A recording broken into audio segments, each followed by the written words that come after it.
Summer heat ను cool shades తో beat చేయండి. Mister opticals mister cool offer up to 75% off in summer glasses. నమస్తే, welcome to Suman TV. నేను మీ Sai Bhairi. IPL 2026లో 58th match Punjab versus Mumbai మధ్య జరగబోతుంది ధర్మశాల వేదికగా. మరి మ్యాచ్లో ఎవరు గెలవబోతున్నారు, అక్కడ ఈ మ్యాచ్ ఫైట్ ఎలా ఉండబోతుంది, పూర్తిగా మాట్లాడదాం. మనతో పాటు స్పోర్ట్స్ అనలిస్ట్ సిహెచ్ వెంకటేష్ గారు ఉన్నారు. సార్ నమస్తే. సార్ నమస్తే sir. Mumbai versus Punjab, eliminate అయినటువంటి టీం వర్సెస్ ప్లే ఆఫ్స్ కోసం వెళ్ళాలనుకుంటున్న పంజాబ్ మధ్య మ్యాచ్ ఏమన్నా సురుకంటించిపోయే అవకాశం ఉందా ముంబై ఈ మ్యాచ్లో? అంటే అలా చురకంటించడం అనేది ఇలాగ ఎలిమినేట్ అయిన టీమ్స్ చాలా వరకు చేస్తుంటారు. మన ఐపీఎల్ లో మనం అనేక సందర్భాలు చూసాం. ఎందుకంటే వాళ్ళ మీద ఎలాంటి ప్రెషర్ ఉంటుంది, నథింగ్ టు లూజ్. కాబట్టి ఏంటంటే చాలా ఫ్రీ ఫ్లోయింగ్ గా ఆడతారు. దానివల్ల మీకు ఈ ఏవైతే టీమ్స్ ప్రెషర్ తో ఆడుతున్నాయో వాళ్ళు దెబ్బతినే అవకాశం ఉంటుంది. అయితే ఏంటంటే ముంబై ఈ మ్యాచ్ లో చాలా మంది సీనియర్స్ కి రెస్ట్ ఇచ్చే అవకాశం ఉంది. ముఖ్యంగా Hardik Pandya already injured list లో ఉన్నాడు. బుమ్రా కూడా ఆడించకపోవచ్చు, ఎందుకంటే బుమ్రాని ఈ మ్యాచ్ లో ఆడించాలో అర్థం లేదు, ఎందుకంటే ఆల్రెడీ ఎలిమినేటెడ్. సో అందుకని అలాగే చాలా మంది వాళ్ళకి డనిష్ మలేవర్ ఉన్నాడు, వాళ్ళకి కొంతమంది మహమ్మద్ ఇజార్ వరకు బౌలర్ ఉన్నాడు, అశ్విని కుమార్, చాలా మంది కొత్త కుర్రాళ్ళకి అవకాశం ఇవ్వచ్చు. దాంతో ఏంటంటే కొంచెం ఇన్ఎక్స్పీరియన్స్ కూడా కనిపిస్తుంది. దాన్ని అడ్వాంటేజ్ గా పంజాబ్ తీసుకోవాల్సిన అవసరం. కానీ ఈ మధ్యకాలంలో మ్యాచ్లలో కొత్త కుర్రాళ్ళే విధ్వంసం సృష్టిస్తున్న పరిస్థితి. ఊర్విల్ కానీ అట్లాంటి చాలా మందికి అట్లా ఇంపాక్ట్ ఏమన్నా క్రియేట్ చేసే అవకాశం ఉందా ముంబై ఇండియన్స్ లో, ఒకవేళ కొత్త యంగ్ ప్లేయర్స్ కి అవకాశం ఇస్తాయి? ముంబై ఇండియన్స్ ఎవరైనా ప్లేయర్ ని తీసుకున్నారంటే వాళ్ళు చాలా హోంవర్క్ తీసుకుంటారు. ఖచ్చితంగా వాళ్ళు ఇంపాక్ట్ క్రియేట్ చేసే అవకాశం ఉంటుంది. కొత్తగా వచ్చిన రఘు శర్మ అనే లెగ్ స్పిన్నర్ కూడా ఆల్రెడీ ఇప్పటివరకు ఆడిన మ్యాచ్ లో బాగానే ఇంప్రెస్ చేశాడు. సో మీరన్న మాట కూడా నిజమే. ముఖ్యంగా వాళ్ళు కూడా చాలా కసి మీద ఉంటారు, వాళ్ళకి చాలా హంగర్ ఉంటుంది. ఎందుకంటే వచ్చిన అవకాశాన్ని రెండు చేతులతో అందిపుచ్చుకోవాలని వాళ్ళు కూడా ప్రయత్నం చేస్తారు. సో ఇది పంజాబ్కి డేంజర్. ఎందుకంటే పంజాబ్ ఇప్పుడు వరుసగా 4 మ్యాచ్లు ఓడిపోయారు. ఒకప్పుడు పాయింట్స్ టేబుల్లో టాప్ లో ఉన్నారు. మోర్ దెన్ 1 month వాళ్ళు అన్బీటన్ గా ఉన్నారు. 7 మ్యాచ్ల్లో they one 6 matches and last only వర్షం వల్ల రద్దయిన మ్యాచ్ తో they were right on top. Sudden గా వాళ్ళ గ్రాఫ్ పూర్తిగా పడిపోయింది. 4 మ్యాచ్లు ఓడిపోయారు. ఇంకా రిమైనింగ్ 3 matches లో వాళ్ళు they have to win at least 2 matches. చాలా ప్రెషర్ లో ఉన్నారు వాళ్ళు ఇప్పుడు ప్రస్తుతం. సో బ్యాటింగ్ విభాగానికి వచ్చేసరికి రెండు టీమ్స్ ని ఎలా కంపేర్ చేయొచ్చు అంటారు? ఏ టీం స్ట్రాంగ్ గా ఉంది ముంబై వర్సెస్ పంజాబ్ లో? అన్డౌటెడ్లీ ముంబై కంటే కూడా మీకు పంజాబ్ చాలా స్ట్రాంగ్ గా ఉంది. వాళ్ళు ఓపెనర్స్ కానీ శ్రేయస్ అయ్యర్, కూపర్ కానలీ నలుగురు సూపర్ ఫామ్ లో ఉన్నారు. తర్వాత కొత్త కురాడు సూర్యాన్ష్ రెడ్డి కూడా చాలా బాగా ఆడుతున్నారు. అండ్ స్టాయినస్ మంచి ఫినిష్ చేస్తున్నారు. శశాంక్ సింగ్ లాంటి వాళ్ళిద్దరు ఫెయిల్ అయినా కూడా generally they are very strong in their batting. అంటే వాళ్ళ బౌలింగ్ ఎప్పుడు వీక్ గానే ఉంది, బ్యాటింగ్ బలంతోనే వాళ్ళు ఇంతవరకు నెట్టుకొచ్చారు యాక్చువల్లీ. సో వాళ్ళు వేరేజ్ ముంబైకి ఇప్పుడు రోహిత్ రికల్టన్ వాళ్ళ కాంబినేషన్ బాగుంటుంది కాబట్టి వాళ్ళు ఏమైనా మంచి స్టార్ట్ అందుకునే అవకాశం ఉంది. కానీ ఆ తర్వాత తిలక్ వర్మతో సహా ఎవరు కూడా పెద్దగా ఆడట్లేదు ముంబై టీం.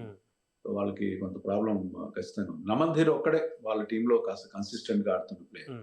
సో గత 2 మ్యాచ్ల్లో కెప్టెన్ హార్దిక్ పాండ్యా లేడు. ఈ మ్యాచ్ కూడా ఉంటాడో లేదని ఒక కన్ఫ్యూజన్. అసలు కెప్టెన్నే తొలగించేశారు అని సోషల్ మీడియాలో రకరకాల ప్రచారాలు.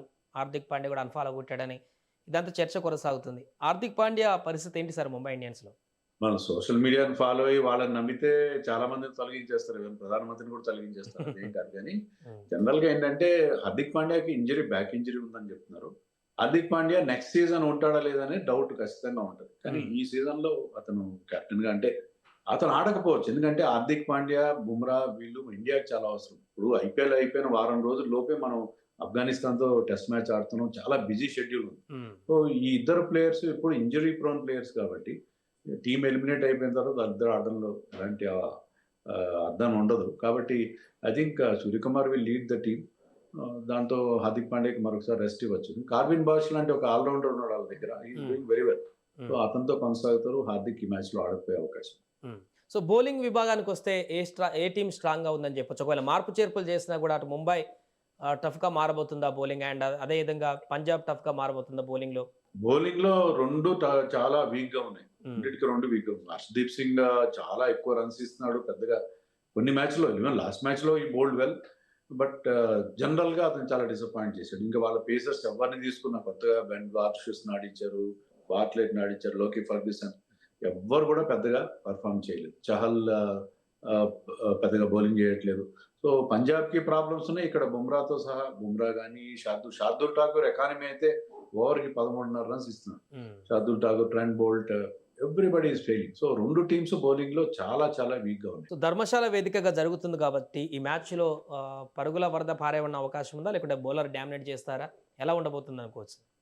అంటే ధర్మశాలలో వెదర్ కూడా చాలా క్లియర్ రోల్ ప్లే చేసేస్తాయి. ఎందుకంటే అక్కడ వర్షాలు పడే అవకాశం ఉంటది. క్లౌడీగా ఉంటది. మంచి హైట్‌లో ఉంది కాబట్టి హై ఆల్టిట్యూడ్‌లో ఉంది కాబట్టి అక్కడ పిచ్ కానీ కండిషన్స్ చాలా ఇంపార్టెంట్ రోల్ ప్లే చేస్తాయి. జనరల్‌గా అది చాలా హై స్కోరింగ్ వెన్యూగా మనం గతంలో వరల్డ్ కప్స్‌లో గాని, ఐపీఎల్‌లో గాని చూసాము.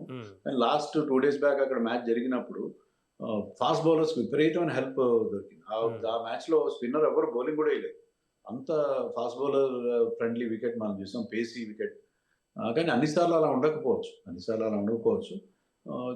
మనకి ఆ మ్యాచ్‌లో పిచ్ ఎలా ఉంటదని మనం కనీసం ఊహించడానికి కూడా మనం దాని మీద గెస్ చేయడానికి కూడా అవకాశం లేకుండా ఉంది. సో ఫైనల్‌గా ఈ యొక్క మ్యాచ్‌లో ఎవరు గెలిచే అవకాశం ఉందంటే ఏం చెప్పొచ్చు sir? Punjab is definitely much more balance side. వాళ్ళకి అన్ని రకాలుగా బ్యాలెన్స్ ఉంది. మంచి ఆల్‌రౌండర్స్ ఉన్నారు టీమ్‌లో. బట్ వాళ్ళేంటంటే ఆ పరాజయాల రొంపిలోంచి బయటపడాలి. 4 వరుసగా మ్యాచ్‌లు ఓడిపోయారు. They forgot how to win. ఆ విన్నింగ్ హ్యాబిట్ మళ్ళీ రీక్యాప్చర్ చేయాలి. Now it is high time. ఎందుకంటే ఇక్కడి నుంచి వాళ్ళు అంత బాగా పెర్ఫార్మ్ చేసిన వాళ్ళు ఆఖరికి వచ్చేసరికి ఇలాగ ఫెయిల్ అయిపోవడంతో చాలా ఇబ్బందికరం. But Punjab I think they can prevail. ఎందుకంటే they have got probably the best captain and best coach Shreyas Iyer and Ricky Ponting. తో వాళ్ళు ఒక విన్నింగ్ ఫార్ములాతో వస్తారు. ఇక్కడైనా పరాజయాలకి ఫుల్ స్టాప్ పెడతారని చెప్పి మనం ఎక్స్పెక్ట్ చేయొచ్చు. Right sir, thank you so much. అదే పంజాబ్ వర్సెస్ ముంబై ఇండియన్స్ మధ్య జరగబోతున్నటువంటి మ్యాచ్లో జట్టు యొక్క బలాబాలు, అంచనాలు ఏదేమైనా కూడా స్లైట్ ఎడ్జ్ పంజాబ్కే ఉన్నట్టుగా చెప్తున్నారు. చూద్దాం రేపు మ్యాచ్లో ఎవరు గెలుస్తారు, ఏ రకంగా ఈ మ్యాచ్ ఫైట్ ఉండబోతుంది అనేది.